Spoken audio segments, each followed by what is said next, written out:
I know you're wanting to listen to this episode of the Comics Alternative, but before we get started, let me just remind you guys that it's the gift-giving season. Now, that may be obvious, but one of the things that's not so obvious is that you can get all of your stuff and help out the podcast by going to comicsalternative.com/Amazon. Click through on our Amazon banner that you find on that page, and whatever you get during that visit to Amazon, the Comics Alternative will get a few cents kickback. So, whether it be Hanukkah, Christmas, Kwanzaa, or Festivus, get your gifts through our Amazon Associate link. It's a smart way to get your books, and you'll be helping out the podcast. And isn't that what the holiday season is all about? Helping our podcast.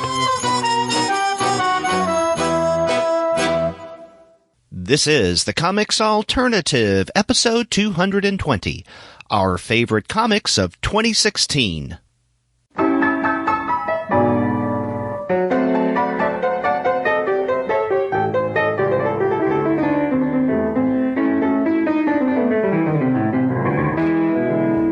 People, the old year is gone, and another new year is here. I said the old year is gone, and another new year is here. I'm going to start a new rule and turn over new leaf each year. Hello and welcome to another episode of the Comics Alternative. I'm Derek. And I'm Andy, and we're two guys with PhDs talking about comics. And on this, our final regular review show of the year, Andy and I are going to do what we have always done on our very last episode of the year, and that is to share what each of us consider our 10 favorites from the past 12 months. But before we get into that discussion, we want to let all of you know that this episode of the Comics Alternative is brought to you by the great folks at Discount Comic Book Service. Go to dcbservice.com for all of your comics pre-ordering needs. There, you're going to find all DC, Marvel, Image, and Dark Horse titles at 40% off the cover price if you pre-order. For all of the other publishers, you'll find that those discounts are 20 to 35% off of the cover price. And every single month, you're going to find some unbelievable specials.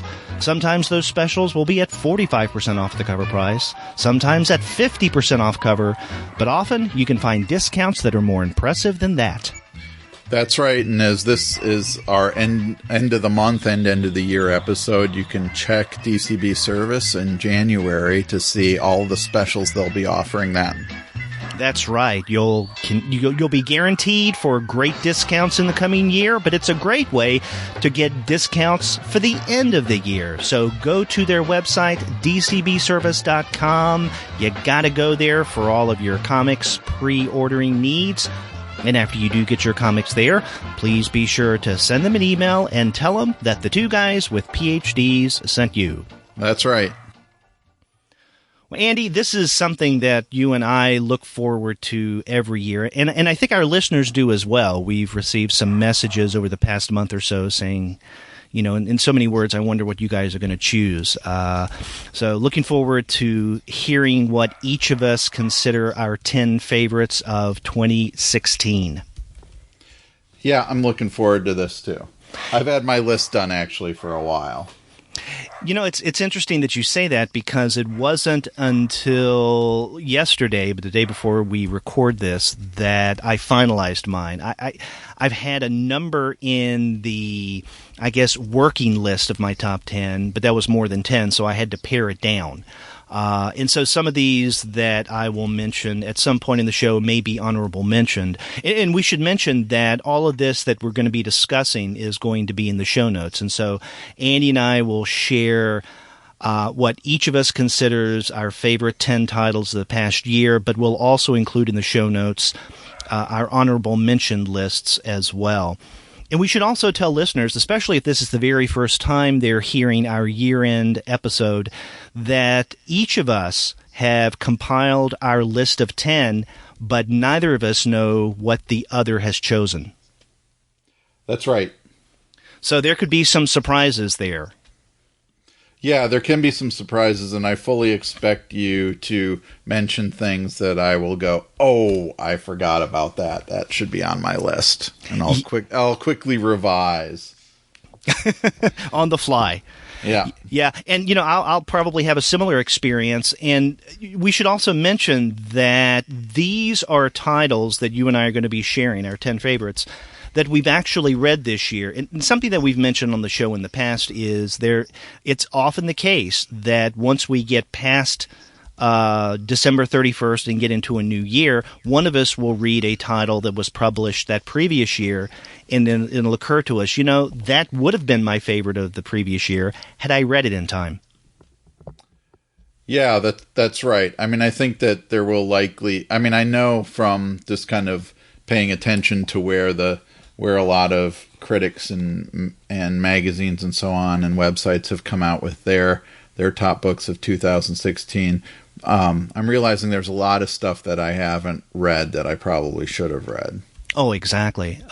We should also point out that you mentioned those other lists. One of the things that they do is to release their favorites before the very end of the year. You and I really take the year-end episode to heart, and literally, we wait till the very last part of the year in order to record this. And as we're recording this is December 27th, so you can't get much closer to 2016 than that.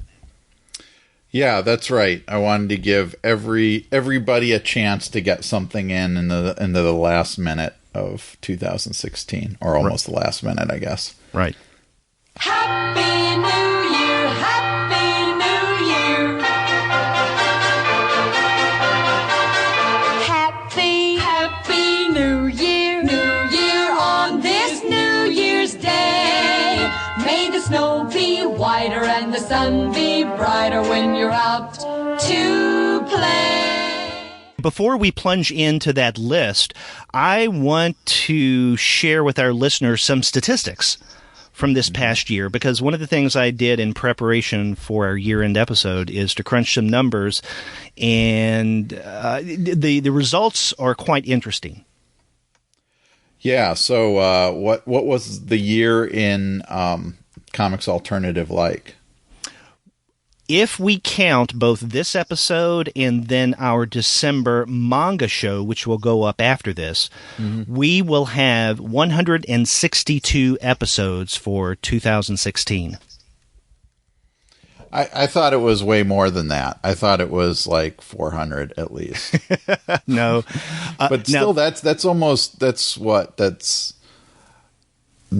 that would be listening to an episode every 2 days or so.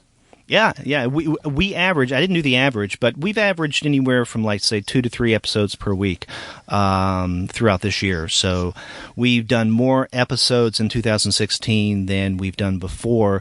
And one of the reasons for that is the monthly series. We had a brand new monthly series, the one on Eurocomics, that started this year. And the one for young readers began in the last half of 2015. In addition to that, I think we've done, and I didn't count out the number of interviews, but we did do more interviews, I feel, this year than we have the previous years. That seems about right to me. Okay, so we had will have a total of 162 episodes. The total number of titles that we discussed of print publications, and this is not including webcomics, is, guess how many?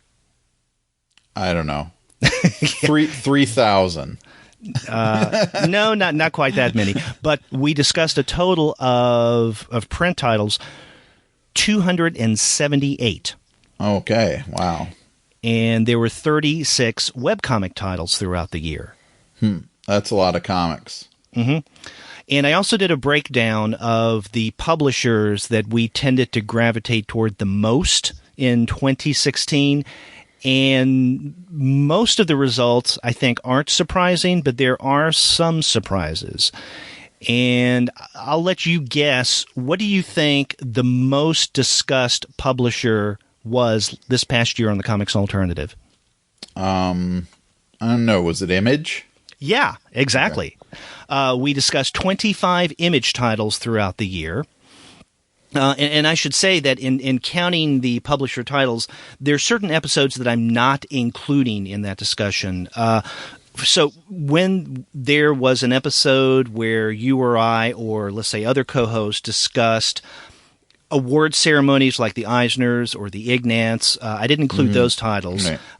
And then the specials, the best of shows like this one, and our on location episodes, I didn't include those. But on shows, whether the weekly shows or the monthly shows, where there were specific titles listed or maybe publisher spotlights, those are the ones that I counted. So Image clocked in with the most at 25. And then both Fantagraphics and Dark Horse come in second. We discussed 21 titles from each of those publishers. After that, IDW, we discussed 19 titles, 17 DC Vertigo titles, 13 first second, which doesn't surprise me. But here's where things get a little more surprising. Boom, we discussed 11 titles. And with publishers like Boom and IDW, I'm including the imprint. So, for instance, with IDW, it's the Euro Comics series, it's Top Shelf, it's Yo Books. Same thing with Boom, Kaboom as well.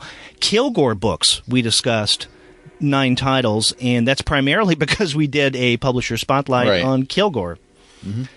One of the surprises, I would have thought that we would have discussed many more books from publishers like Drawn in Quarterly and Retrofit Big Planet. But we discussed only 5 from each.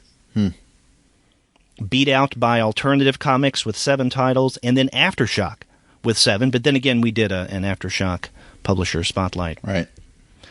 So, yeah, those are the top publishers whose titles we discussed in 2016. Yeah, that makes me tired. Oh, don't get tired yet, my friend, because the biggest haul is yet to come as we get into our 10 favorites of 2016. That's right. Before we get into that, there's a couple things I wanted to mention about. I had earlier, before we got into the stats, there. In looking at where other critics and websites and publishers and magazines and so on have their end of the year lists, there's probably a couple of things that I should have read that I didn't. And so one of those is Lisa Hannawalt's Hot Dog Taste Test. I feel like I should have gotten to that. And I never did, and I kind of knew, even when it came out, knew that it was getting a lot of attention. But one book that's been getting a lot of attention at the end of the year that totally went by me is Brecht Evans's Panther from Drawn in Quarterly. So both those books, I feel like probably in a year where I was a bit more thorough, I would have looked at. But at the same time, I feel like. I feel pretty confident in my list, and I think there's a handful of books here that not only would be on my, top 10 list this year, but are going to be books I return to over and over again. Yeah. It's interesting, the 2 titles that you mentioned that you've been seeing appearing on lists, but you didn't get around to reading. I read both of those, and Panther was one, I'll tell you right now, is on my honorable mention list, and I was torn. I wanted to include it in my top 10 or my favorite 10 of the year, but there just wasn't room, and there were others that had a bigger impact on me than that one, but that's definitely one you should read. And I read the Hot Dog Taste Test as well. I thought it was okay.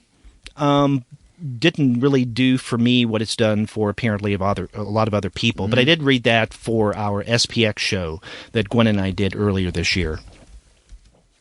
Yeah, did you do Panther on a show that I didn't come on?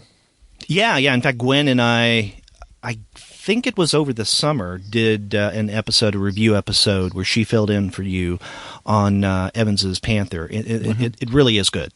Okay. Yes. So you want to get into our favorite 10 of 2016? Yeah, let's go ahead. Okay. Now, we don't rank these. In other words, neither I nor Andy are going, as far as we know, as far as I know from what Andy's doing, from 10 up to number 1. If we save something toward the end, it may indicate that it's one of our favorites of the year, but who knows? I mean, but we're not ranking these 1, 2, 3, 4, 5 through 10. We're just throwing out whatever comes to us. We've just grouped them into 10, which for me was difficult enough deciding which 10 to include. Yeah, that's true. I would say though that mine are pretty closely ranked, especially once I get to the top. Yeah. Of the list. Okay. The old year's gone, and I'm all through. I'm turning this old world over to you.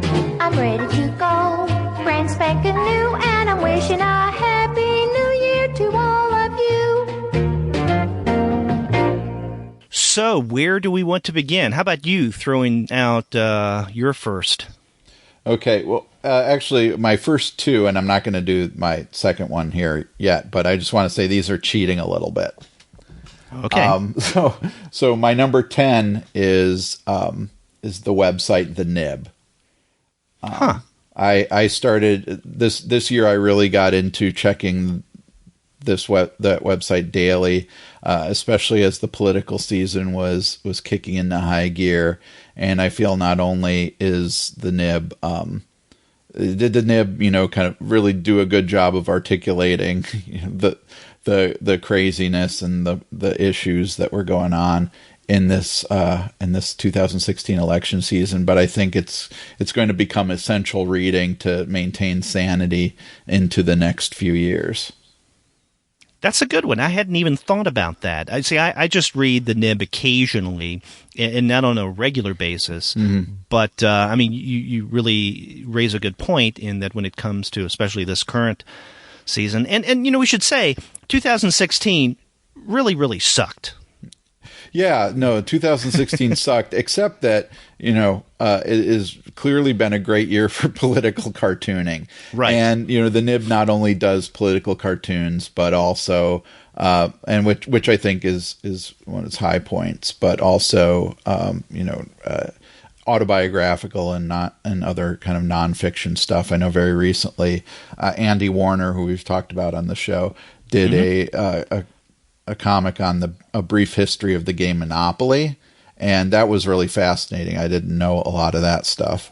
And so anyway, there's been a lot of great stuff on the Nib this year, too much to maybe even single out something singular. And I think as the way I take it in, reading it every day or at least every 2 days, it is all kind of a piece, in the sense reading it like it's a daily anthology.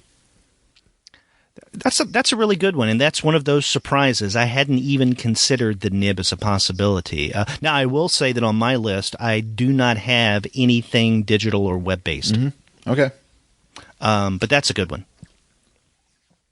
Well, one of my top 10 is a series. There are 2 series that I included in the 10 for 2016, and this one officially began in 2015, but toward the end of that year, so I did not include it in last year's favorites list. But this one is Brian K. Vaughan and Cliff Chiang's Paper Girls. Okay. So I think we're up to, issue number 10, I think, and there are 2 trades that are out already on that. I really enjoy that series. It doesn't have the oomph for me as Saga has and continues to have, but it's still very good. And it's one of those few series that I find myself keeping up on a regular or kind of a semi-regular basis. Over the past couple of years, I have not been as diligent when it comes to reading series on an ongoing basis, those that I really enjoy. I'll read it maybe in spurts, but Paper Girls is one of those that I will come to fairly frequently on a regular basis. So I really enjoy that one. Yeah, Paper Girls isn't on my list proper, but it is in my honorable mentions, and I'm kind of in the same boat that you are, where I read. That is one of the few series that I read in single issues. I would say month to month, but it's not quite, I think they do 5 issues and then a break for the trade. And I'm also curious to see where it goes. I almost feel like part of the reason why it wasn't in my top 10 is that, I really want to see if this series is going to stick the landing wherever that landing may come, Yeah, I mean, that's a really good point, because I think even now, when we're 10 issues into the series, I still have big questions as to where it's going or what's happening. Right. So I think had I wanted to include it in last year's best of list, it would have only been 2 issues. And by that second issue, I mean, I was really clueless, and I didn't really feel that I knew enough about what was going on in order to make some judgment call one way or another. I feel that way, though, this time around, but unlike Saga and other of Brian K. Vaughan's series, he's withholding much more information with Paper Girls than he has in the past. And I appreciate that. And it took me a while to get over that hump, because I think even by the end of the first narrative arc, which collected in the first trade, I was wondering, what the hell's going on here? Right. When is he going to start clarifying some of these big questions that keep occurring? But then, into issue 6 and 7, I thought, that's a point. That he's actually raising these questions and purposefully not answering them. And I like that. Mm-hmm. It took me a while to realize that I liked it, though. Yep. So that's my first Paper Girls, the series.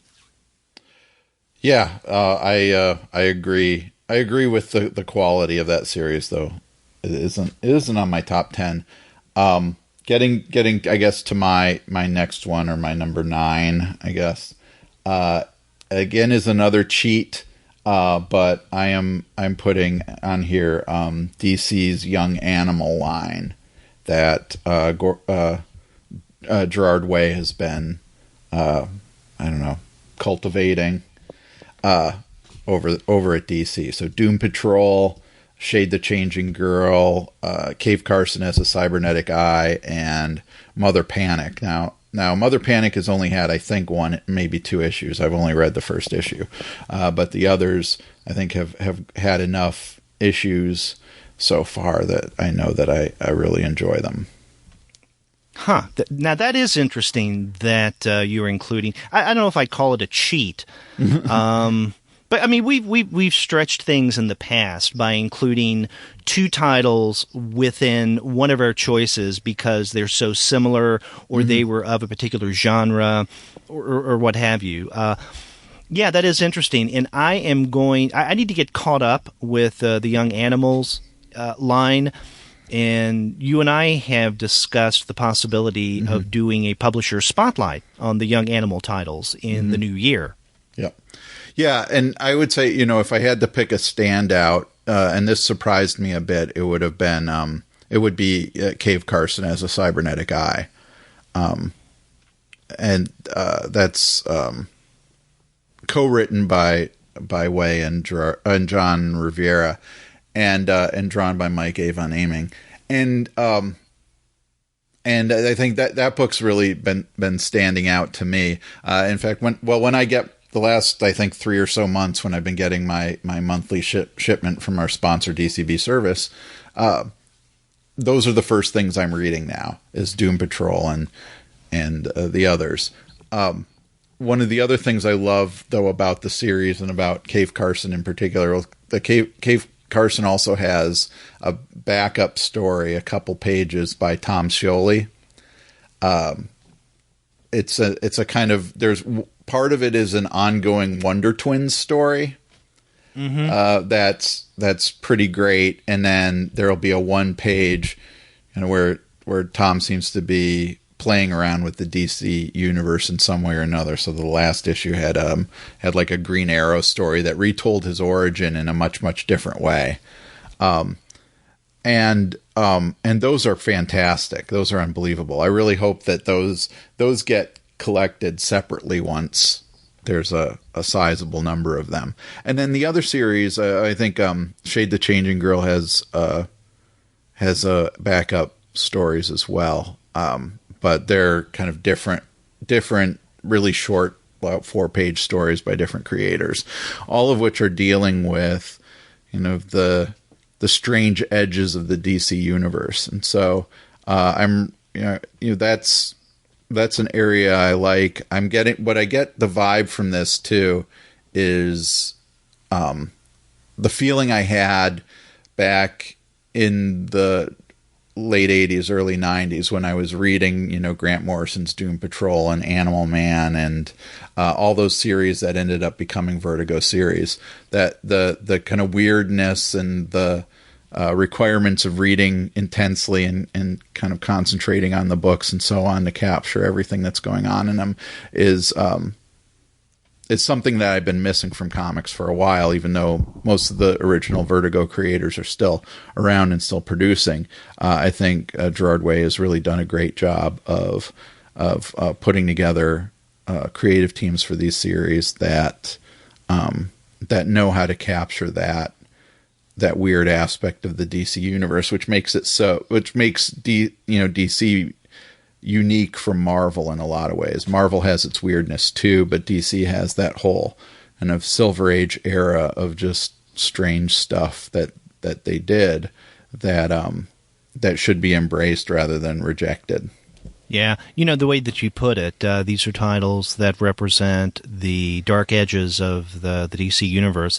I mean, that used to be what Vertigo was all about. Right. It's no longer that, which is fine. And I hope that things really continue to take off with the Young Animal titles. Although there's a part of me that wonders why not put them in Vertigo, but I guess DC's made the decision to just completely separate Vertigo from the DC universe, maybe around the time that they ended Hellblazer and brought Constantine into the universe only. Yeah. I mean, there was an editorial decision there to do that, and Hellblazer was really the last series hanging around. Yeah, I mean, I hope this encourages other of these kind of I don't know, what do you want to call them, lines or imprints within a publisher where there's a kind of single vision that kind of coordinates, selects the creators and so on, and maybe even has free reign over some of the more obscure properties and lets them go. This may be, for example, what's happening with Wildstorm at DC as well, with Warren Ellis leading the way there. Though that I'm getting the sense is probably rolling out more slowly than Young Animals did, with basically getting, I think, 4 series going within a few months. Yeah. Now, have you heard anything about a 5th series or even a 6th from the Young Animal line? No, and I don't know if all of these series are planned to be ongoing or if they have a finite amount of story to tell. So we'll see. But I think, especially with Cave Carson Has a Cybernetic Eye, which is a great title on its own. It was also what hooked me into that was also the addition of the character Wild Dog, which is an obscure enough DC character who I used to enjoy in his few appearances that he had, created by Max Allan Collins and Terry Beatty as a guy who fought domestic terrorism in the Quad Cities, which is obviously a hub of domestic terrorism, and they've kind of captured the weirdness of that character as well in this series. So again, these are at the top of my reading pile every month now, and I'm looking forward to seeing where else the line goes. Well, my next is one of 2 titles in my 10 best list this year that I originally read and discussed for one of our monthly series. And this one was actually a part of the very first episode that Edward and I did on our new Eurocomics monthly series. And this one is Frederick Bezian's Adam Sarlik, A Trilogy. This came out back in the spring from Humanoids. And this was a really interesting book. I hadn't heard of it before, and I can't remember if Edward suggested that we read it or if both of us just thought this would be something interesting from what we had read that had recently come out from Humanoids. Now, in this trilogy, the three stories collected were originally published in France in the late 80s or the early 1990s. And so these aren't brand new stories, but this collection in translation from Humanoids is officially, at least in my book, a 2016 title. And really great stories. You have three interlinked narratives that are reminiscent of Edgar Allan Poe or H.P. Lovecraft. It has that kind of creepy, gothic, other world kind of feel to it. But something I especially appreciated about this book and the three stories that compose it is they're interlinked in such a way that it's a perfect example of a graphic cycle, or what we would call in prose a short story cycle. In that each one of the three pieces in Adam Sarlik, A Trilogy, could easily stand on its own. And you wouldn't need to know any of the other stories in order to understand the full impact of just one story from this trilogy. But if you take all three stories and put them together, then the whole becomes much more than the sum of its parts. In other words, it's what a short story cycle is all about, really. And this definitely figures into that. And to me, one of the best examples of a short story cycle or graphic cycle in comics is A Contract with God.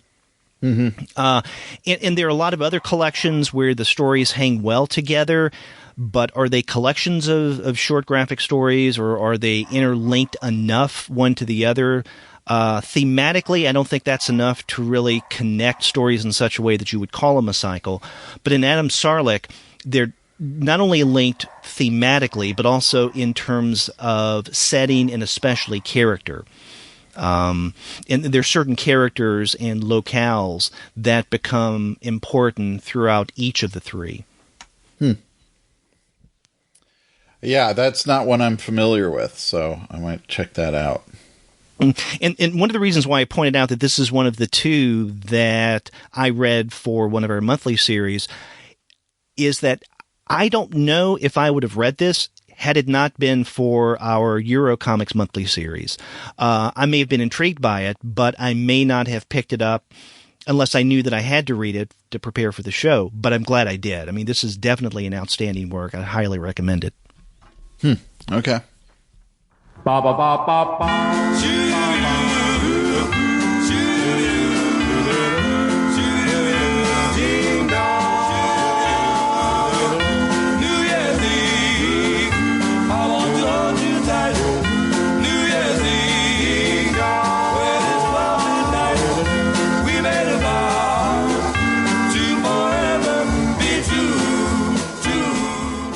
So what do you have next? Let's go to my next one.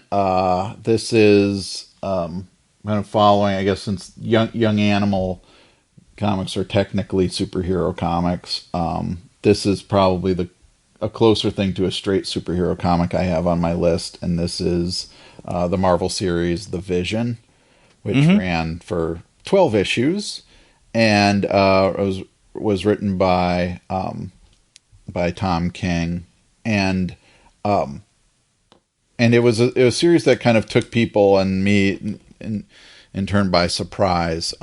It's a pretty dark take on superheroes, but it does give us a different view of superheroes than we've seen in other works, which I think is on its own an admirable thing to be able to do in this day and age when superheroes have been through so many different forms and variations, but basically taking the vision where he creates for himself a family of other but I don't remember what Vision calls himself, synthezoids, like himself, a wife and 2 children and a dog, and they try to create for themselves a sense of the kind of suburban middle class family, and it goes horribly wrong. And it goes horribly wrong immediately.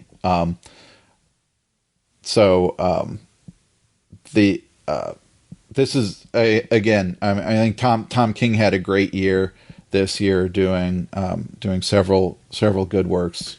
One of which I'll probably get to later. And but I think as far as my favorite superhero comic that came out this year, The Vision is the one that stood out. That's interesting. Now, I'm not familiar with that series, or at least I haven't read any of the series, although I have heard other people talk highly about this. I know that one of the podcasts, comics-based podcasts that I listen to, Comics for Fun and Profit, both Drew and his brother Kyle really like that series, and they've talked it up throughout the years. So you saying that it's one of your favorites of 2016 kind of makes sense to me.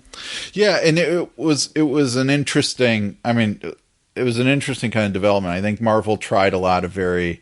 I don't know if the word risky is the right word, but they tried a lot of different stuff this year. And some of it stuck and some of it didn't. You know, I think, like, for example, Ta-Nehisi Coates on Black Panther has been great.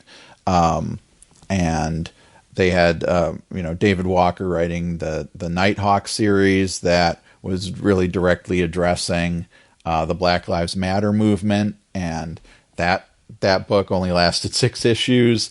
And The Vision was kind of allowed to finish at least its 12-issue arc that Tom King had planned, even though the sales weren't great right away.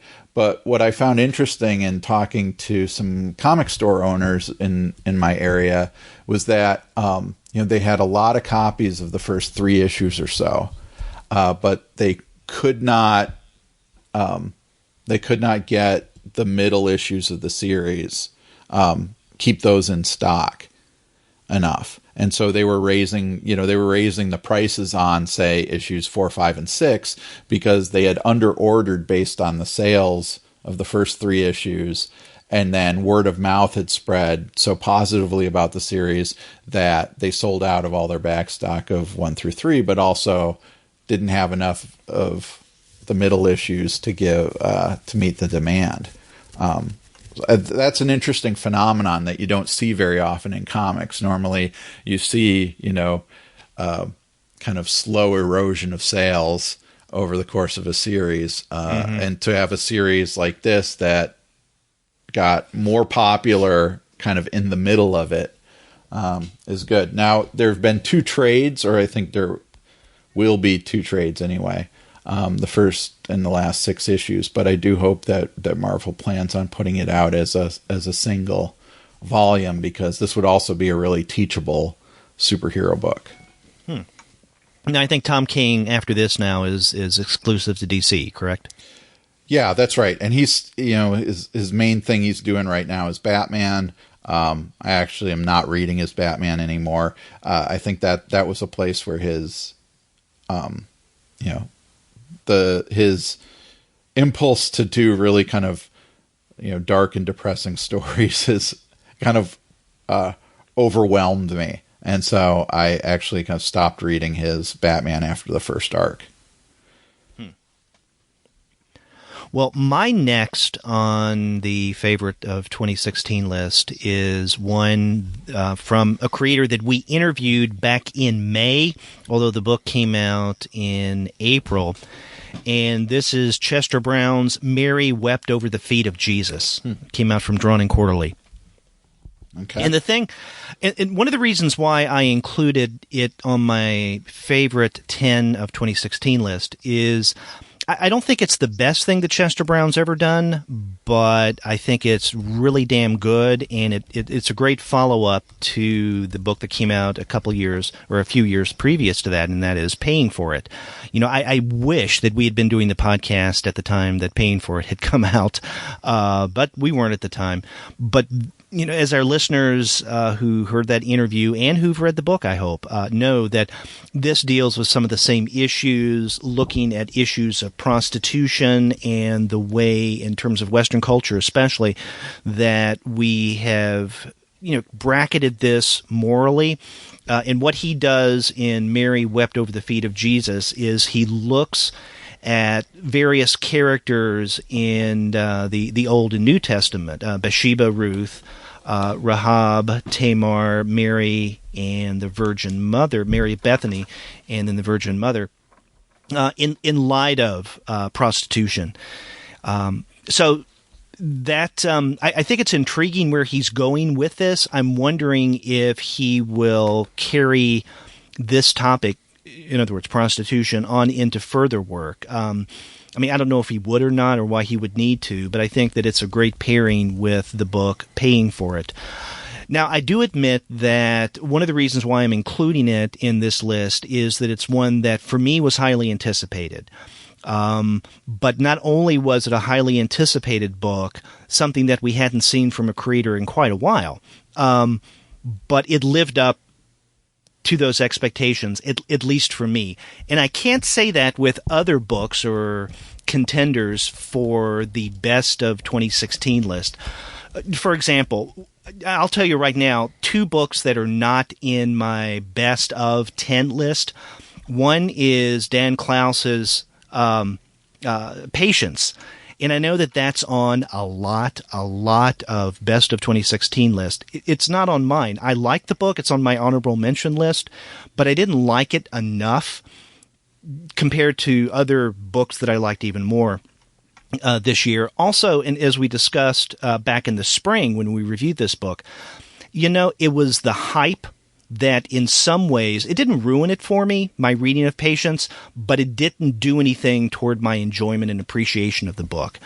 So I think it's good, but it wasn't one of my favorite 10. Another book that for me was highly anticipated, but I didn't feel like I needed or could justify putting it into either my top 10 or in my honorable mention, and that's Kramer's Ergo number 9. We hadn't seen one for a long time, and I know when you and I saw it solicited as a Fantagraphics book, it's kind of a big deal, right? Finally, Fantagraphics, which is probably one of the perfect publishers for something like this, gets it, and it was good, but I don't know. There are pieces in it. It's like, for instance, if you could take Kim Deitch's At the Shrine of the Monkey God, I think, that was the title of the story. That story, I think, is my favorite in the entire collection, or at least one of my favorites. That story alone, if I could take that out of the anthology and include it in the 10, I might. But the anthology as a whole, no. But I mentioned both Patience and Kramer's Ergo number 9 as books that were highly anticipated, but for me didn't live up to that anticipation. Mary Wept Over the Feet of Jesus, not as good as Louis Riel or Paying for It, but definitely worth reading and one of my 10 favorites of 2016. Yeah, to kind of jump back to something you said with Patience is not on either my honorable mention or my regular list. For me, that may have suffered from just not being as good of a Dan Clowes book as his past work, and that may be an unfair comparison to make in a year-end list. But I wasn't. I was kind of ambivalent about that book to begin with. After having read it. And so I was kind of surprised to see it getting almost universally praised on so many end of the year lists. Because I just didn't think it was as good as other stuff this year or as other Dan Clowes stuff. So I agree. I think that your inclusion of Mary Wept Over the Feet of Jesus is interesting. I don't it's not on either of my lists. So that's an interesting inclusion to me. Yeah. One other thing about Daniel Klaus's Patience is, it's on a lot of people's best of list, as you pointed out. And I think part of the reason is because it is a Daniel Klaus book. And so I think the name and everything surrounding the name, its resonance, I think that's a big reason why many people are probably including it, which I can see to some degree. On the other side of that, though, one of the things that I found notable, maybe not necessarily surprising, at SPX this year, with especially the Ignatz Awards, is that Patience didn't get any love. It was nominated maybe twice, I can't remember, but I know that there was a lot of buzz, and Klaus was there at SPX. It was, Fantagraphics. It was a big Fantagraphics event because it was their anniversary and they were really playing that up. But Daniel Klaus's Patience really didn't get much of any love at the Ignatz Awards that Saturday evening. And it didn't really surprise me, but I think that is part of what you were describing and what I think my feelings have been in terms of the book being more of an event than something to critically appreciate. Yeah, I wonder though if the Ignatz tend to skew even more independent than Patience is. It's a book by a bigger publisher and so on. So right, they do, and I think the publisher is part of it. But on the other hand, you get certain creators like Kate Beaton, who's a Drawn and Quarterly creator and also a webcomic creator, but she gets a lot of love. And the Hot Dog Taste Test also got a lot of attention at this year's Ignatz. So. And that's another Drawn and Quarterly book. So I don't know. I mean, I see your point, but I think that Daniel Klaus is established to such a point that he's probably has too much cachet with the people who vote for the Ignatz. That's kind of what I meant, that he's almost too mainstream. Yeah. Yeah. Which is interesting to look at it that way. Yep. Okay. So my next book actually kind of follows on my previous book, which is, following the vision. I also included Sheriff of Babylon, the Vertigo series, also another 12-issue series that Tom King did with Mitch Gerardinart, and I thought when we first reviewed, we did that kind of Vertigo spotlight, and that book and a few others came out. Back in January. That was the one that stood out to me the most, as not only as a good book, but also something, and I think this bore itself out by the end of the series, that it's something I would give to somebody who wasn't a comics reader, and suggest they look into it, because it's basically a mystery set in the Green Zone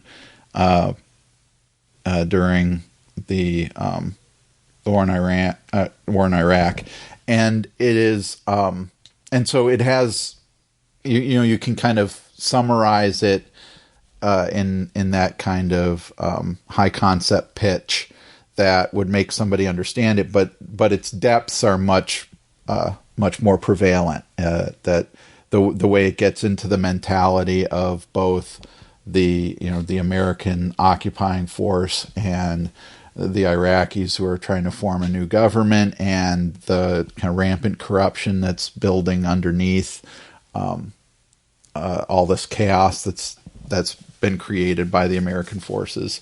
And then to have a murder mystery be kind of at the heart of that, I think was really effective. And King was there. Tom King was there. So he knows what that world was like. And I think it captures the surrealness and the uncertainty of that world very well.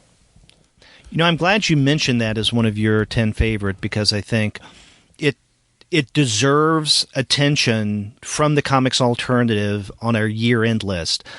I'm just sorry, though, that I wasn't the one to include it along with you.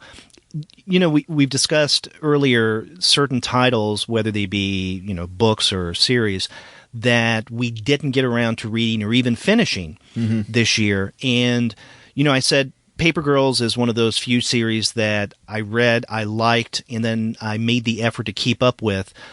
I hate to say this, I'm kind of ashamed to say it, but, you know, Sheriff of Baghdad. Babylon, sorry, is one, but I think originally it was solicited as Sheriff of Baghdad, yeah.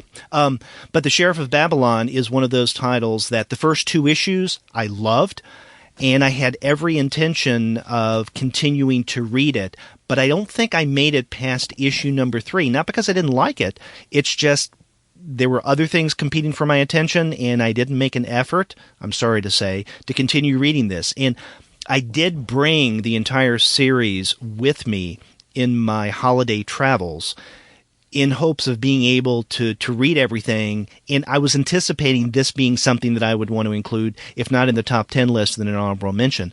But because I really didn't get around to finishing the series, I can't. You know, I have to say that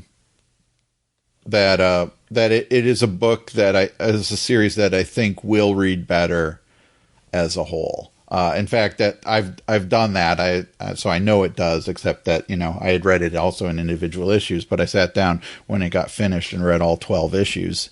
And I think it'll make a good graphic novel. Now, much like The Vision, so far DC's only put out 2 trades, you know, for 6 issues each. But this is another one that should get a nice collection, and probably will get a deluxe version of some kind because it's gotten really good word of mouth. And I believe that there's going to be a sequel. Huh. That's interesting.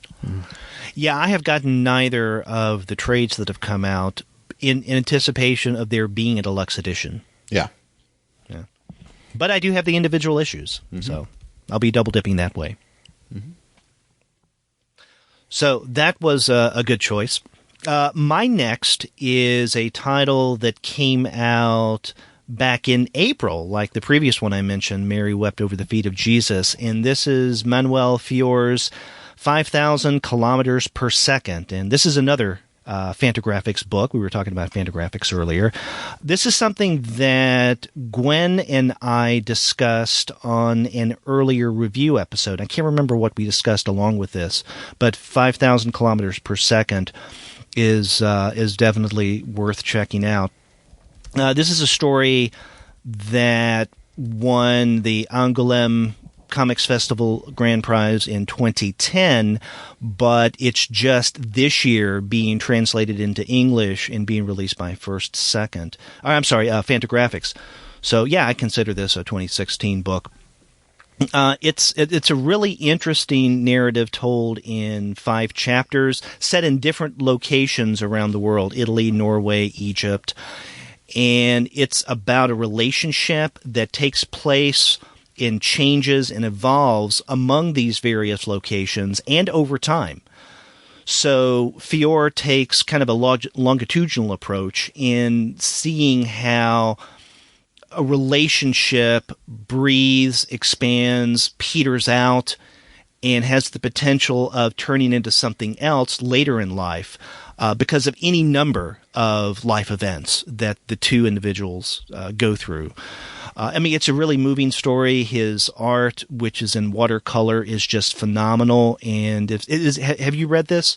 No, I haven't. That's probably one of those I should have mentioned at the beginning. That is a book that was getting a lot of attention, and I should have read it, but I didn't. Okay, well, you know, from your co-host, you have a strong recommendation. This should be one of the first ones that you check out once you get the time. Yeah, I will. It really is good. Hickory dickory dock, it's a minute to 12 o'clock. The magic hour when the new year is born. But what if we hear a little tin horn left all alone on the shelf? Oh, while little boy Blue sleeps on below. So what does he do? He gets to the fair and lands right on the little boy's head. So I think we're getting close to the halfway point here. My number 6 book is, this is counting backwards, is a book we talked about a little bit on the show, Nick Spencer and Steve Lieber's The Fix from Image Comics, which was a series I came to late. I came to with the first trade rather than reading the individual issues, but I loved that first trade so much and laughed out loud during reading it that I'm now buying it from month to month. Well, now that you've mentioned The Fix, the series, I'll go ahead and say that that's one of my top 10 as well. Mm-hmm.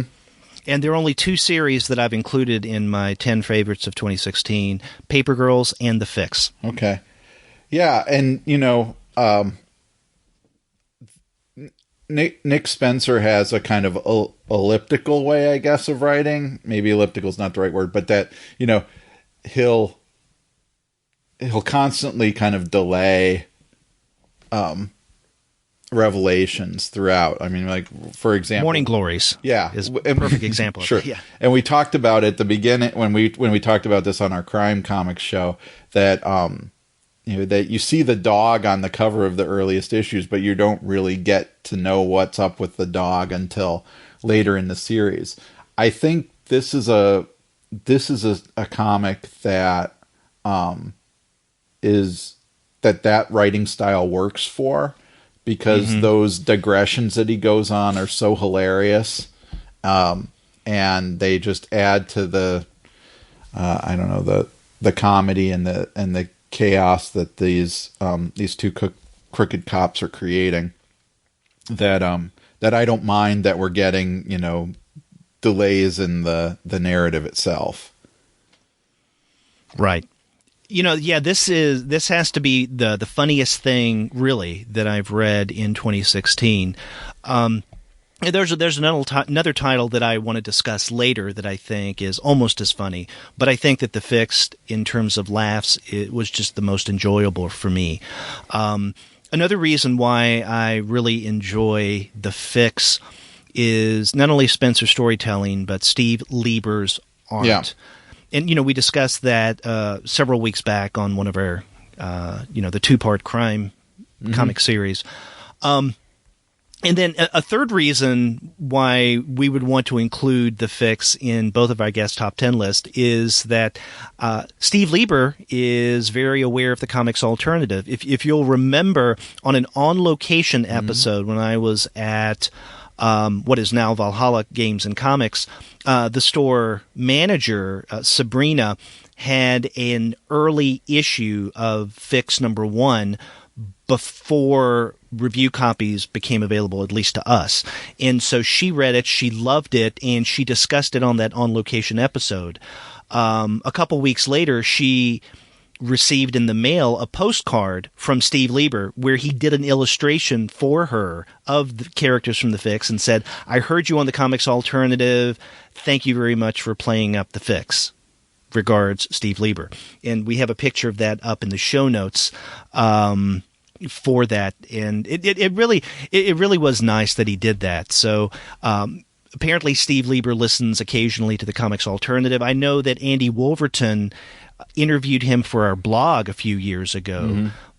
So if Steve, you're listening to this right now, you know that both Andy and I consider this one of the 10 best of 2016. Maybe send us an illustration. Well, I'm not going to be as mercenary as you, but I did get a chance to. I mean, I've met Steve Lieber at Heroes Con before, but I got a chance to meet with him and talk with him a little more at CXC this year. And in fact, that's where I picked up the trade of The Fix. And, he had I think the trade collects the first, is it 4 issues? Is it 4 or 5? 4 or 5. And he had a deal maybe 4. That he had the next 2 issues. And so if you bought the trade, you could get the next 2 issues for like $5. And so I definitely took advantage of it, and I was really glad I did. I took the book back to my hotel room and read it that night and laughed my ass off. So yeah, I mean, and Steve is a great guy. He did I have a Blackhawk sketch from him in my Blackhawk sketchbook as well. So I'm covered. And he did a sketch of the dog inside my copy of the fix. So I'm covered for Steve Lieber illustrations. Okay, well, I don't mind being mercenary. And say, hey, if you're listening to this, we really like the comic. But yeah, it is a hilarious series, and it's one, along with Paper Girls, that I've kept up with and plan on continuing to do so. Yep.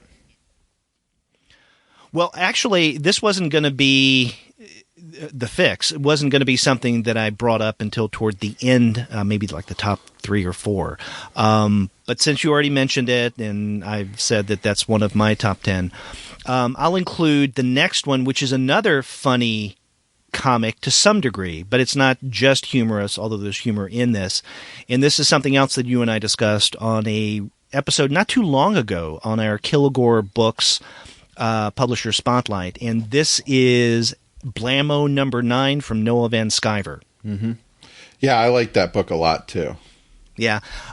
You and I were both praising this when we reviewed it last month, and I know I felt like I was effusive in Blammo #9, and after reading it and recording that Kilgore Publisher Spotlight episode, I mean, I really did feel enthusiastic about that issue of Blammo, enough to where I got in touch with Noah and told him, I've loved Blammo in the past, but I have to tell you, you've outdone yourself with issue #9.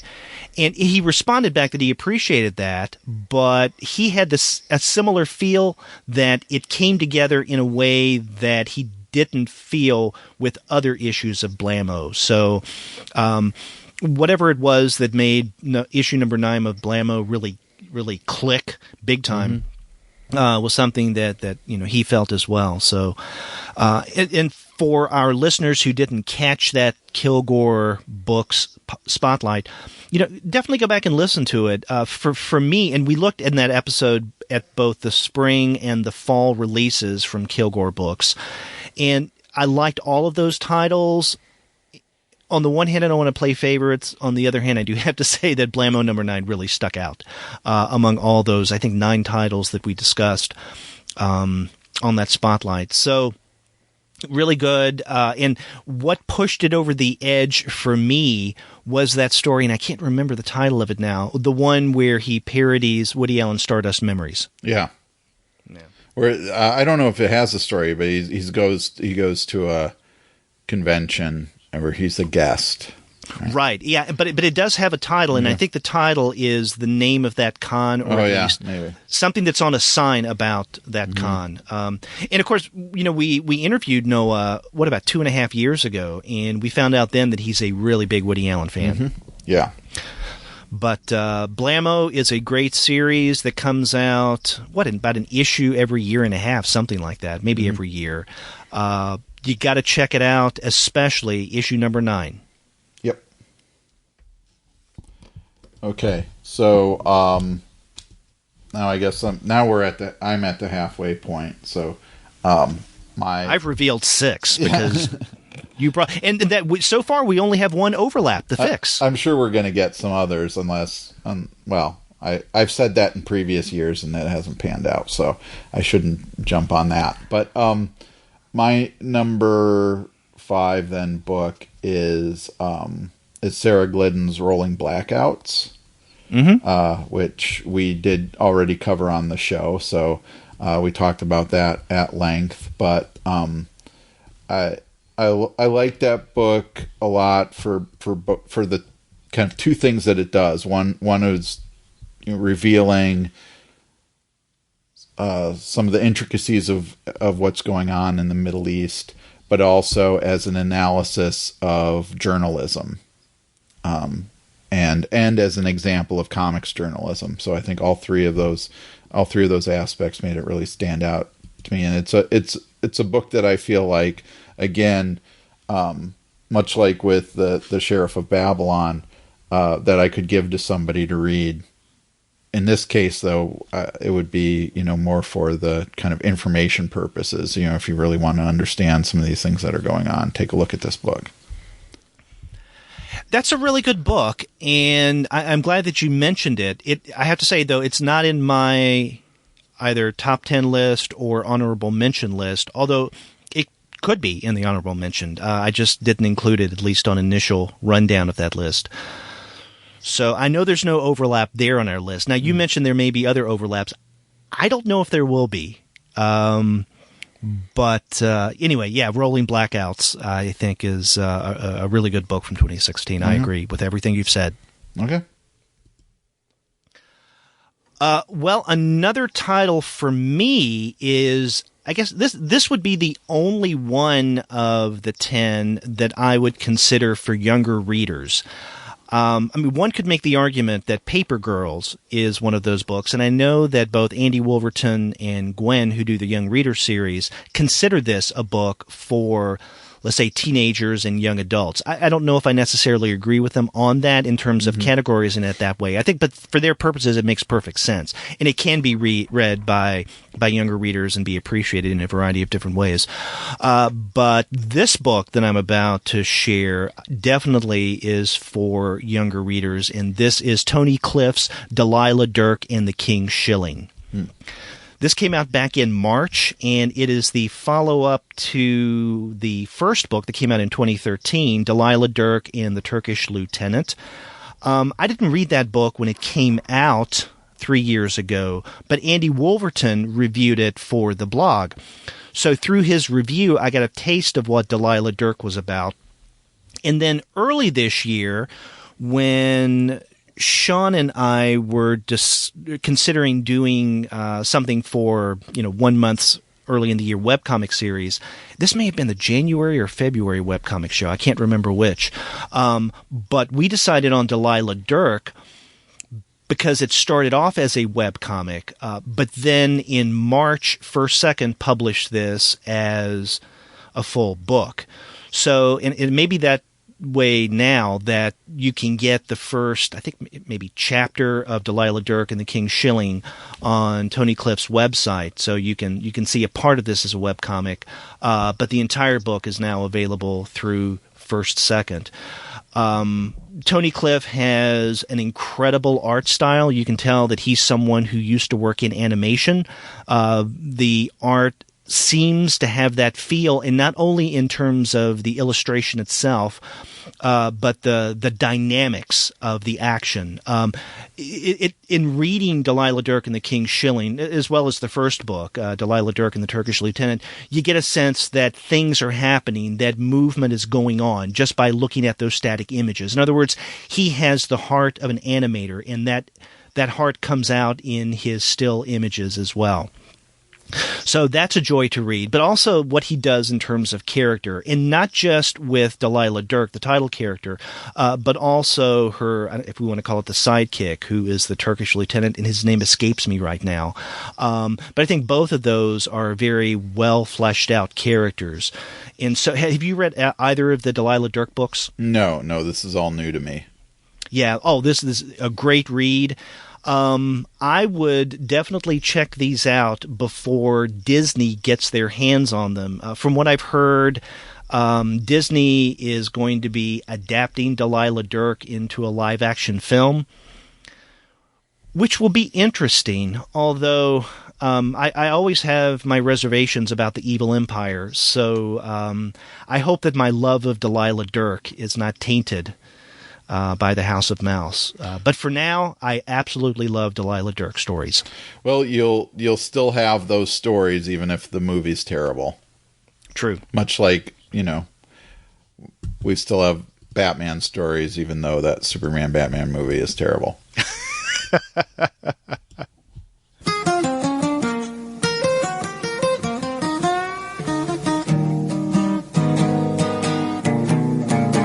It's almost New Year, snow's still falling down.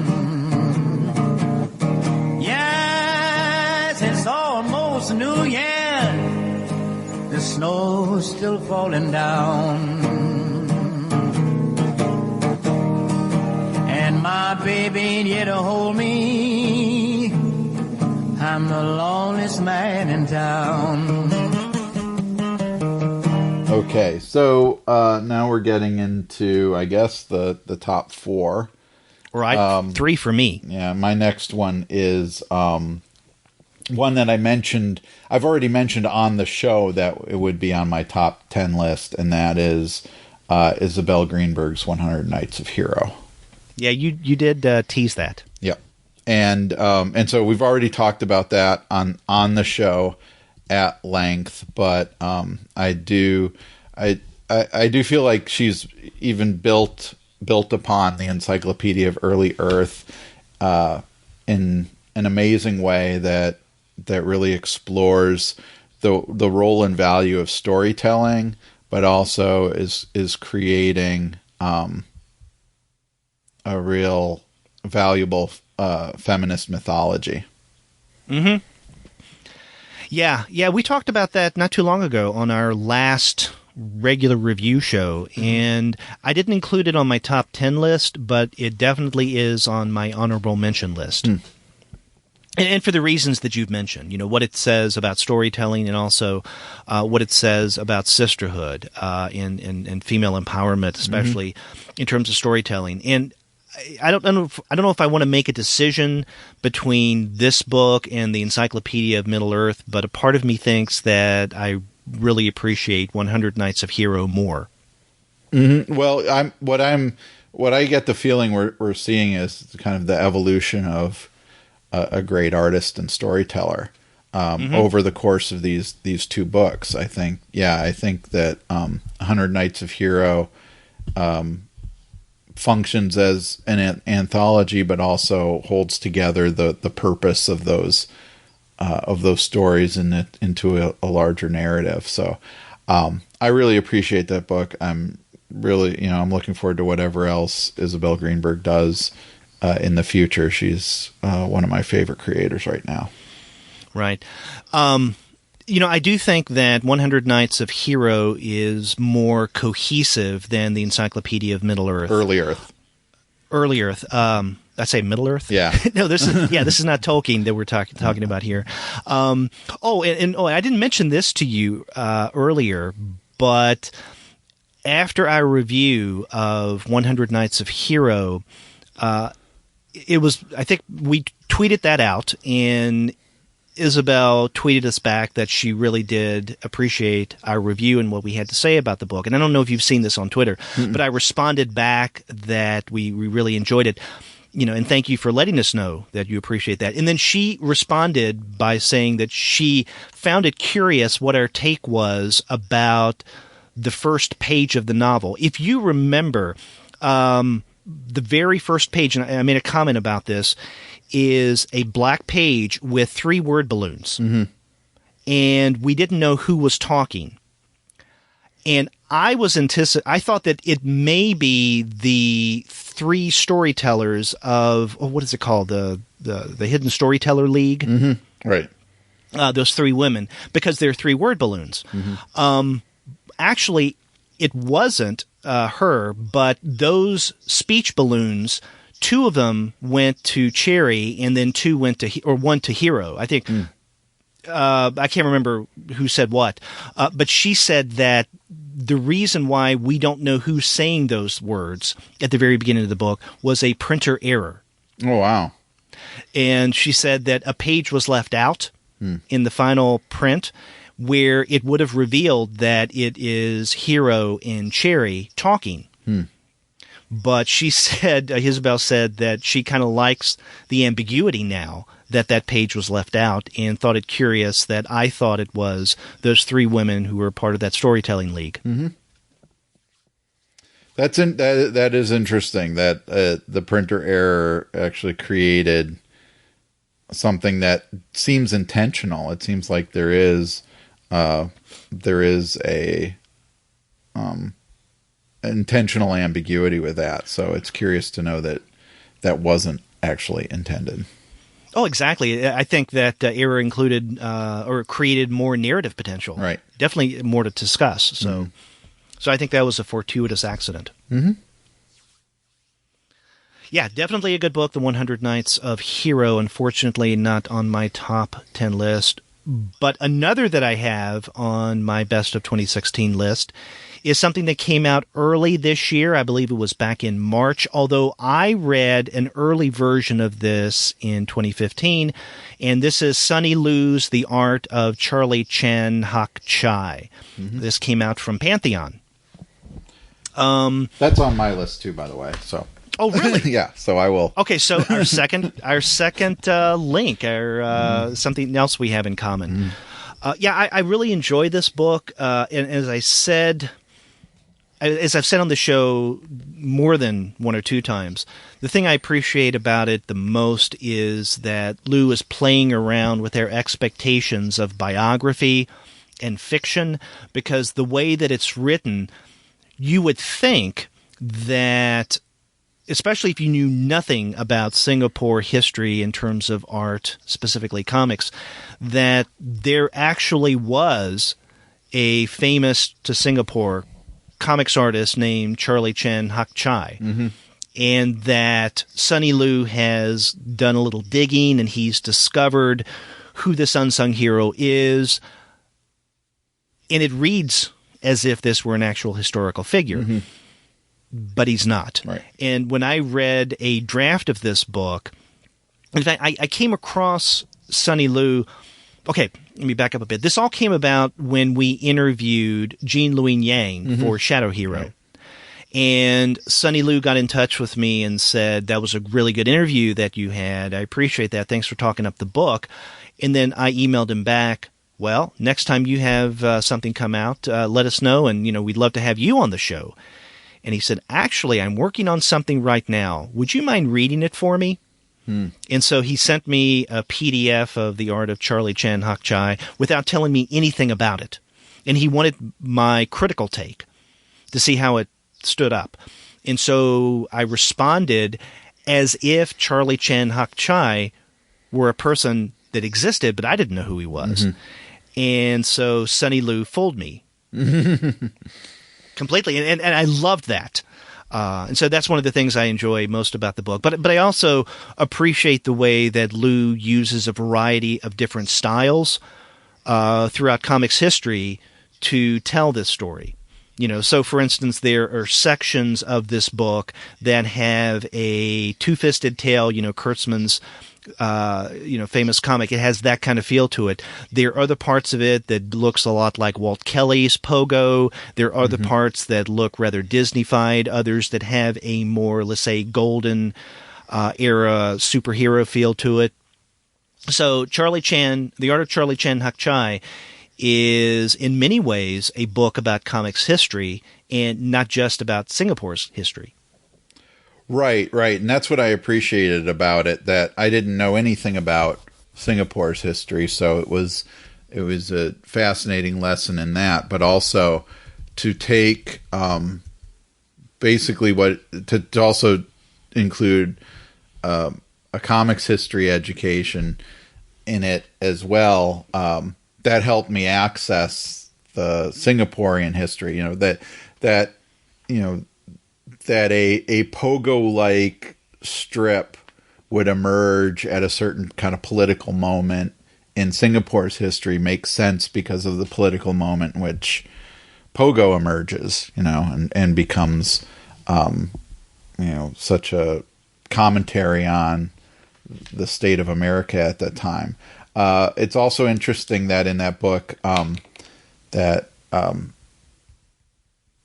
Hak Chai creates a Spider-Man character before Spider-Man in that history, but that superhero stuff emerges at that time.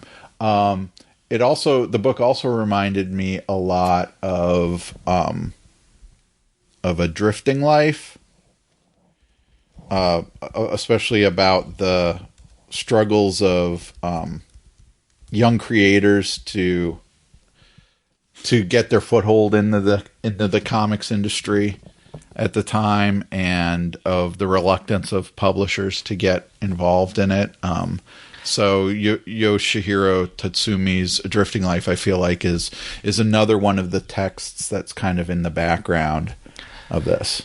That's an interesting point. I hadn't thought of A Drifting Life in light of The Art of Charlie Chan Hak Chai, but that makes sense now. Interesting. But yeah, I mean, I when I read it, I already knew that there wasn't a real person like this, and I don't know. So I don't know if I would have been fooled or not. I mean, I think that I'm familiar enough with Sonny Liu's art from The Shadow Hero and from his work on Doctor Fate, for DC, that I would have seen the elements of his art even when he was also doing like a Walt Kelly style or whatever. So I don't know if that would have fooled me, but it is a book, I think, also then much like Seth's It's a Good Life If You Don't Weaken, where there's nothing in the book to reveal that this is a fictional character. Right. That character's name, what, Kalo? Yeah. Or Kalo. Kalo, Kalo. Yeah. Yeah. You know, I think the thing that confused me when I read an early draft of The Art of Charlie Chan Hak Chai is that it was hard for me to determine where Sonny Liu's art ended and where Charlie Chan Hak Chai's began. And I even wondered in my critique if maybe Liu was doctoring up some of those images to make it look, I don't know, more contemporary or cleaner. And he said, no, it's all me. And that was the giveaway. Right. Yeah. That's a great book.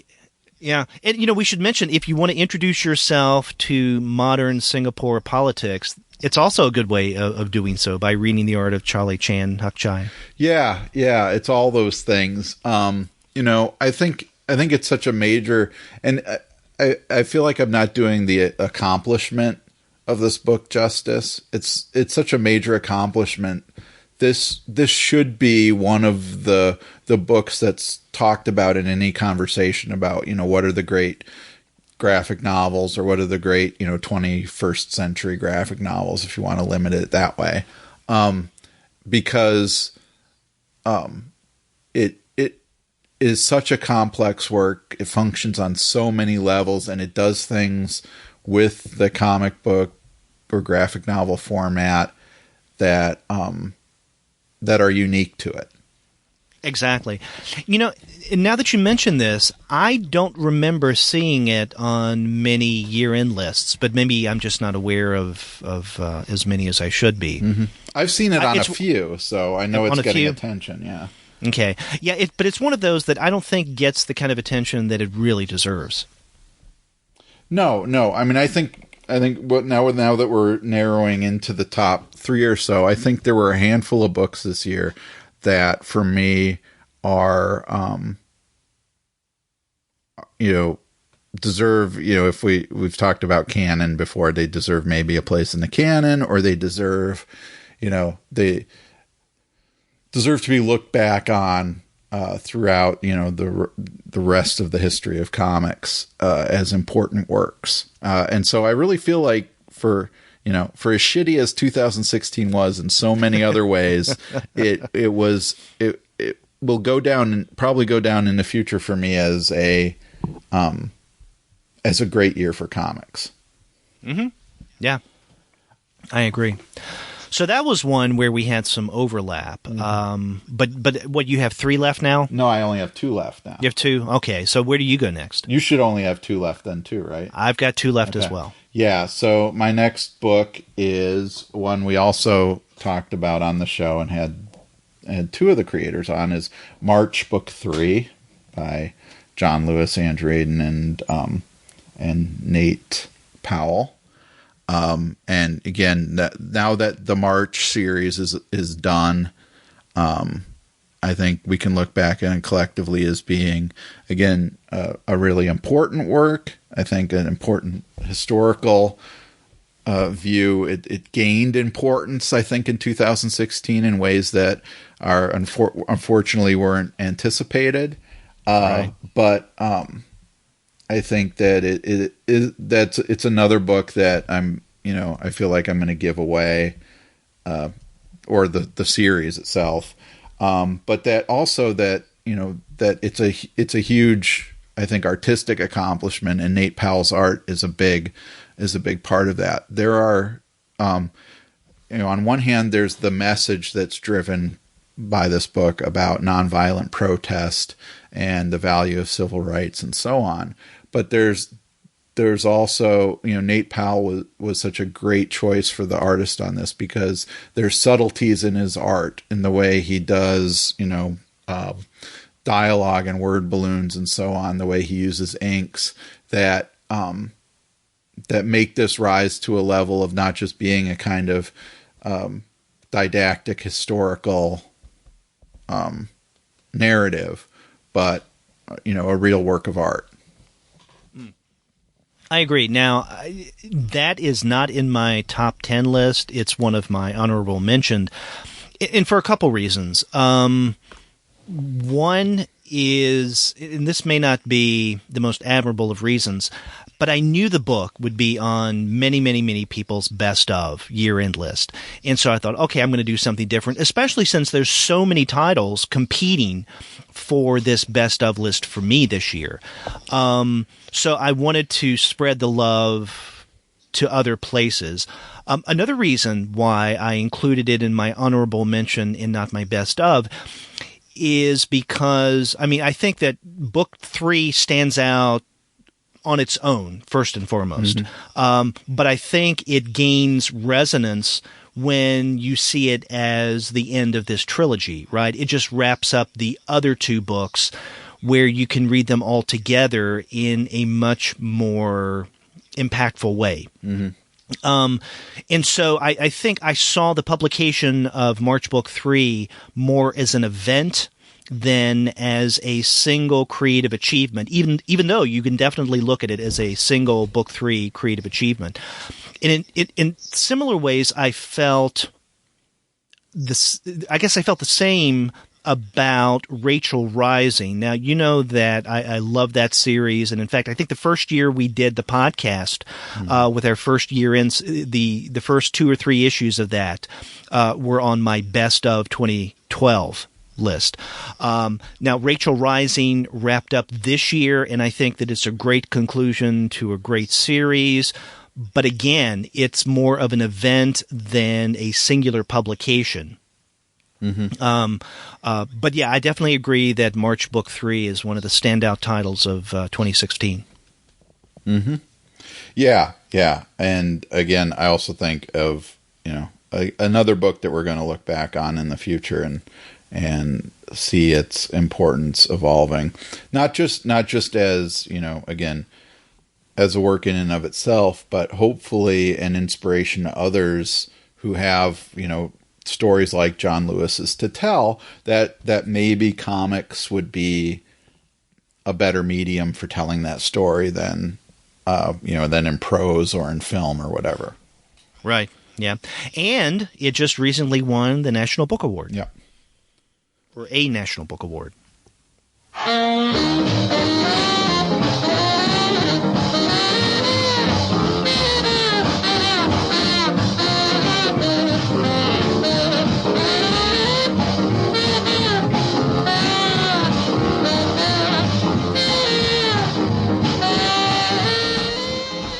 Well, I've got 2 more, and the next one I want to share is something that we did not discuss in any way for the podcast, and I got around to reading it a little later than I intended. Now, this came out back in June, and I remember wanting to talk about it on the show, but again, there's so much competing for our attention on the podcast that we can't discuss everything that we'd like. But this is Highbone Theater by Joe Daly. This came out from Fantagraphics. Are you familiar with Joe Daly's work? Dungeon Quest, Scrublands? Yeah, but I didn't read this one. Yeah. This is, I like his earlier stuff. This, I think, is much more ambitious. Even more so than Dungeon Quest, which was published in 3 volumes. This is a big tome of a book. It's over 500 pages, if I remember correctly. And this is it's a story about an individual by the name of Palmer. And it's about him learning things, learning who he is, learning what he wants to do, his search for meaning, if you want to look at it that way, although it seems kind of trite in terms of defining it in that way. But that's basically what the book is about. We get this young character, Palmer, who has a couple of friends that he's not necessarily really attached to. One he ends up moving in with as a roommate in an apartment. So Palmer moves away from his parents. He goes through some experiences with this guy. He meets a woman. He has some experiences with her. Is frustrated with both his roommate and his girlfriend. At the same time, he's kind of trying to find some direction in his life. At times, that direction takes on a more mystical tone. And I think that's where Highbone Theater really does it for me, is when Daly brings in a more mystical or psychological, even psychedelic feel to Palmer's life, because there are occasions where he will imbibe of certain substances. It could be alcohol, it could be pot, it could be mushrooms. But when he does, or even dreaming, he goes into different realms. And the way that Daly represents this in his art is not only by a change in the style, there's some of that, but it's primarily through the use of color, because this is primarily a black and white book. But there are parts that are in color, and these are usually the occasions when the main character, Palmer, the individual through which we focalize everything, because it is his story, is when he experiences something different than the ordinary. And again, it could be some kind of altered way of perceiving things through alcohol, pot, or mushrooms, or it could be the way that music has an impact on him. And it gets really wild and wacky at times, but it's a story that really did have a strong effect on me when I read it, and I'm sorry that we didn't discuss it on the podcast. Yeah, it sounds like something that would have been worth discussing. Yeah. Okay, so now I guess both of us are at the last title, and I've said before, I don't consider mine my favorite of the 10, although it's probably, really up there, but it's not like my number one. But you've said that you do consider your later books the very top of your list. Yeah. And so, my, The Art of Charlie Chan Hak Chai and March Book 3 are definitely, in my top 3 for the year. And so the last thing, I feel like my number one book was pretty secured from the beginning of the year and never changed. And only maybe one thing slightly changed about it, and I'll get to that in a minute. But Tom Hart's Rosalie Lightning was my number one book of the year, and that came out really early. And that just blew me away as in terms of its emotional impact. The story of this incredibly moving and revealing and honest story about the loss of Tom Hart and his wife Leela Corman's daughter Rosalie at the age of 2 is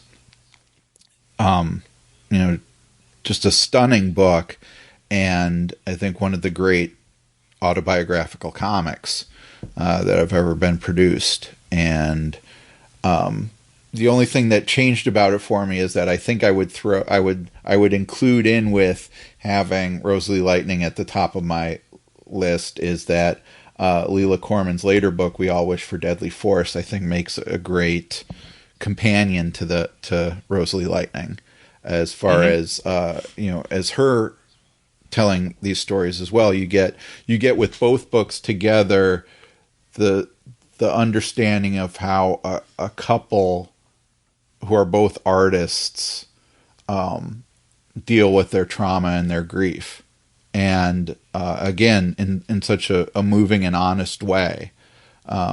So I'm putting We All Wish for Deadly Force, even though not all of it's about Rosalie. I would put that in with Rosalie Lightning as my top 2. The other reason why I'm top book here, the other reason why I'm putting them together is that I plan on teaching these 2 books next semester as well in a graphic novel class I'm doing. I don't know. In thinking about that now, I don't know what a good idea it is, because I can't talk about the books without getting emotional. So dealing with these over the course of like 3 weeks in a class is going to be really difficult.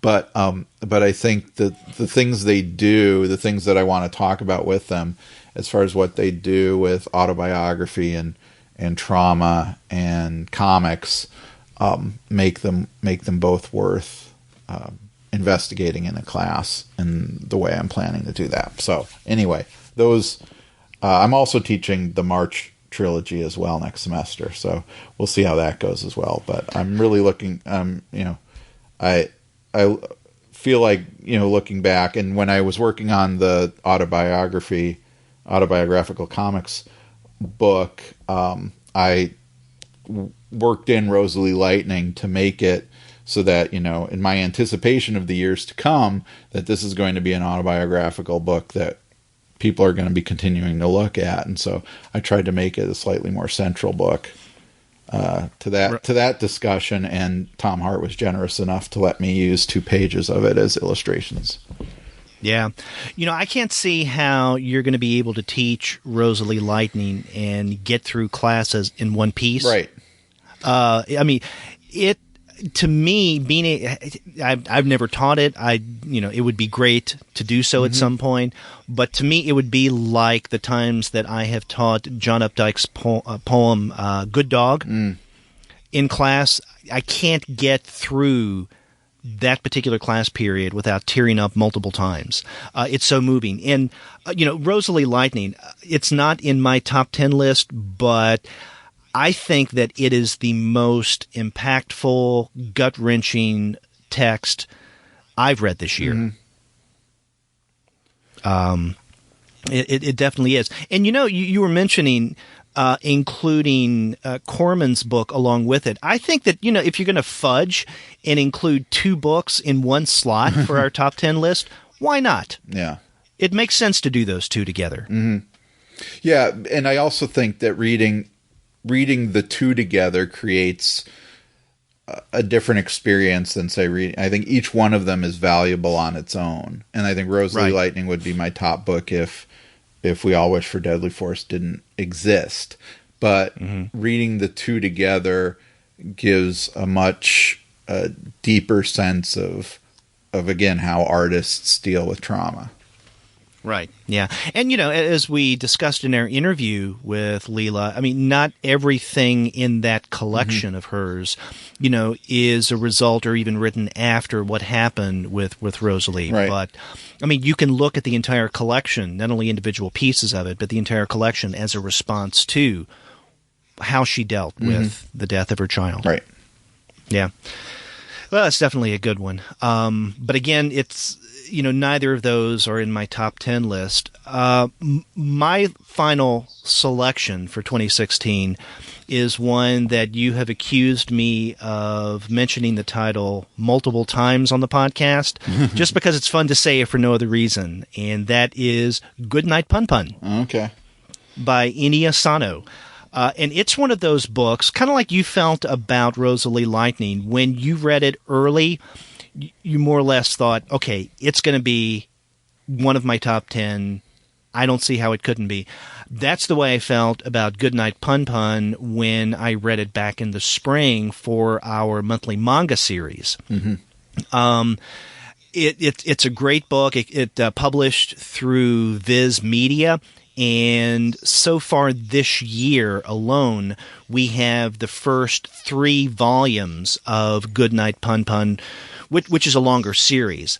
But Viz Media early this year began publishing Goodnight Pun Pun in these deluxe editions, which basically takes 2 collections, I guess original collections in Japan, and putting them into 1 volume. And so we have 3 of those books.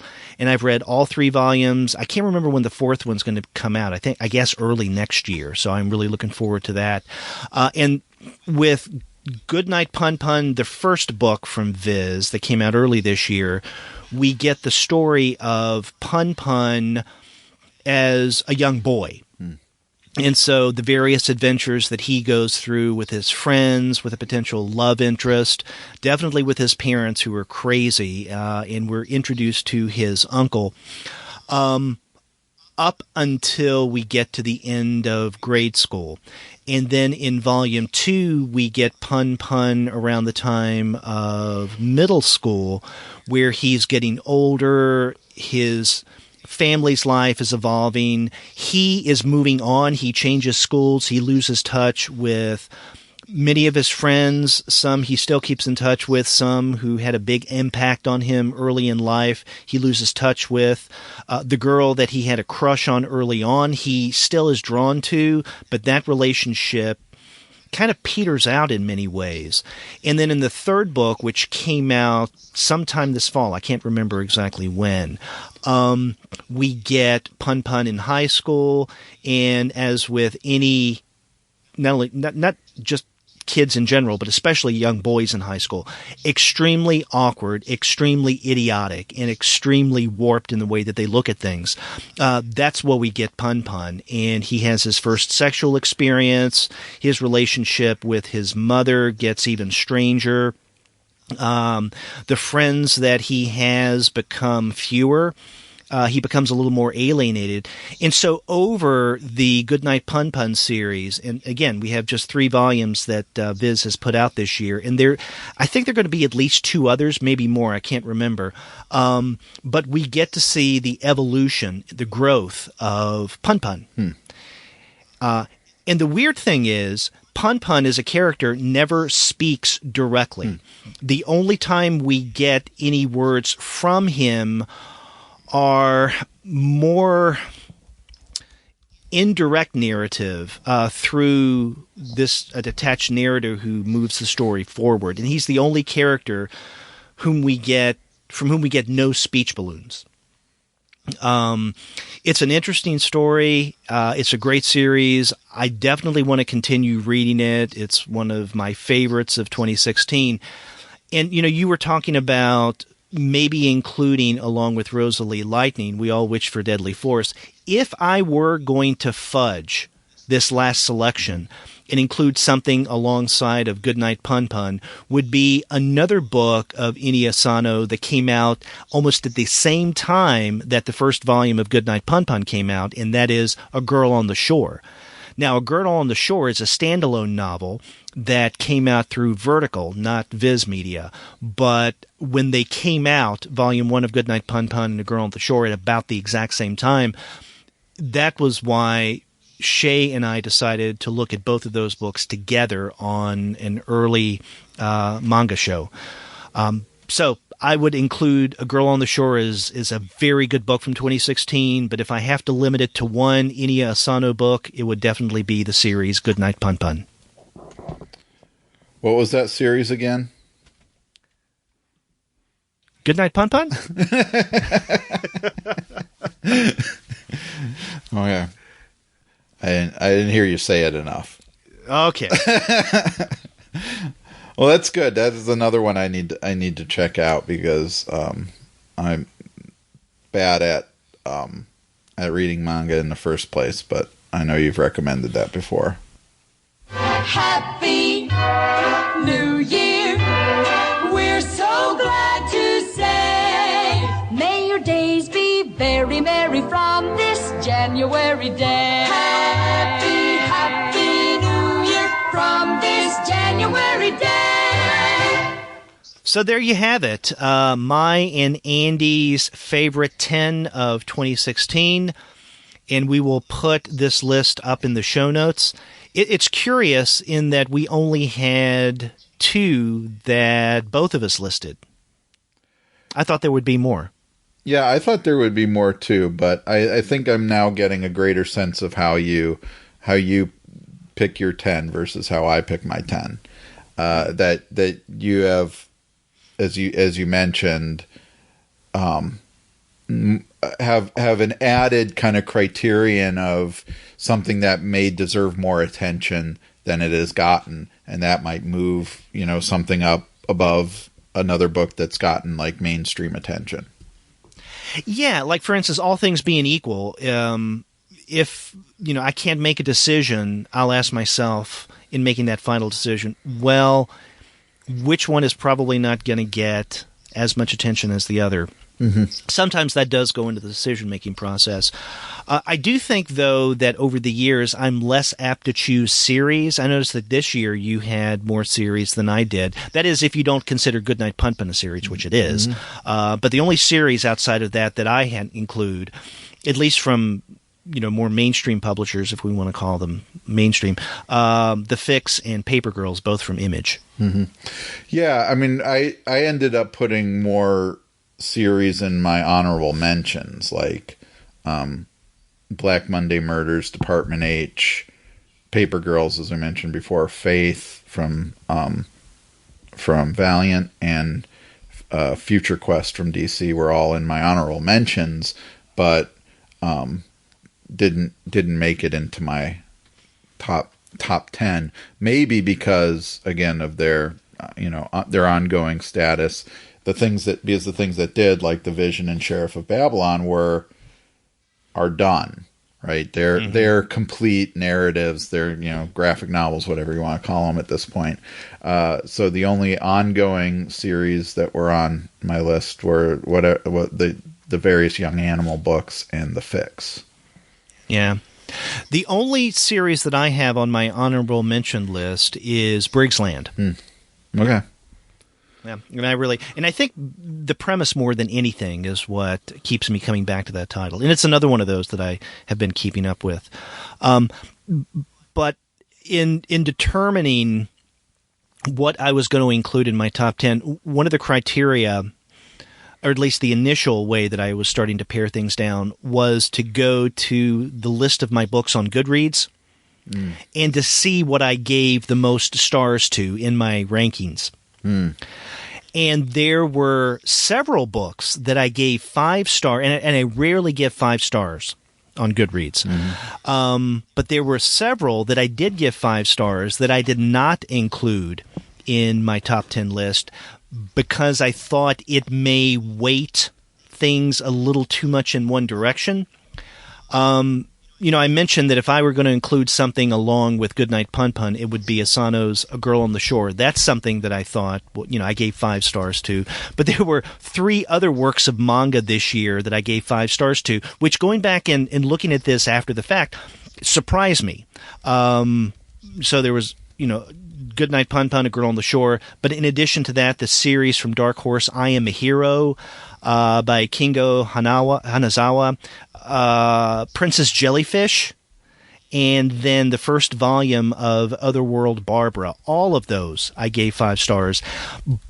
But in the case of I Am a Hero, Princess Jellyfish, and Otherworld Barbara, I thought, do I want to include them in my top 10? I don't know. Especially since I had the Inio Sano book. But why couldn't I include more than one work of manga? Yeah. So, interesting year, as we've said several times on this episode. 2016 really sucked in a variety of ways, and not just politically speaking, but primarily, I think, politically speaking. But when it comes to comics, it more than made up for that. Yeah. Well, I don't know if it made up for it. Okay. 2016 still sucked. But it sucked slightly less because of comics. It tried to make up for it. Let's put it that way. I was being too optimistic. There you go. Well, we hope that you guys feel the same way about 2016 as we have, and we would very much appreciate hearing from you to see what you thought of 2016. What are some of your favorite books of the past 12 months? Get in touch with us and let us know about that. But you can find many of the books that we have discussed on this best of episode at Discount Comic Book Service or its sister company, In Stock Trades. It's a great place to get comics. That's dcbservice.com and instocktrades.com. And then after you do get your comics there and you want to share with us your favorites of 2016, get in touch with us and let us know what those books are. If you go to our website, comicsalternative.com, you'll find that you can leave us a voice message easily enough via SpeakPipe.